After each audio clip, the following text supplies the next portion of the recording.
A Chicago Cubs fan managed to escape serious injury after being struck by falling metal debris at Wrigley Field this week, all thanks to the plastic bucket he was wearing on his head. The incident happened during Tuesday night's Diamondbacks-Cubs game.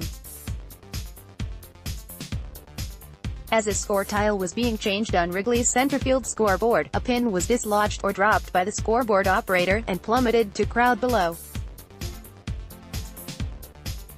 That pin struck a 19-year-old fan in the head, requiring him to be transported to a local hospital.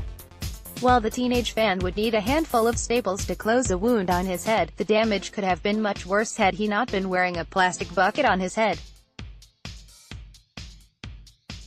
The obvious question here is, why was he wearing a plastic bucket on his head? That remains a great mystery at this point, though the Chicago Tribune has a theory. The fan could not be reached, and it wasn't clear why he had a bucket on his head.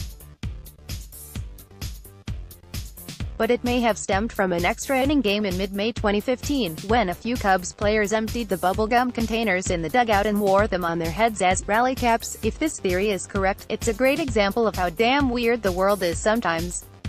A silly superstition gets made even sillier by the 2015 Cubs, and then, years later, a fan mimics the silliness and it ends up potentially saving him from serious injury, possibly even worse. Good luck wrapping your bucket less head around that one, and while this fan is likely thankful to escape the situation with limited damage, hopefully he realizes the leverage he's got against the club in this situation and uses it to his advantage.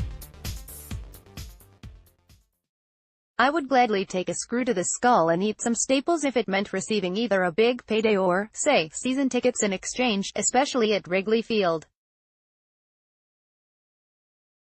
Don't let the opportunity pass you by, young man. For what it's worth, the Cubs have ruled it an accident and not a structural issue. They don't seem too worried about a repeat incident. There are no loose pins, and the scoreboard is secure, said Cubs spokesman Julian Green.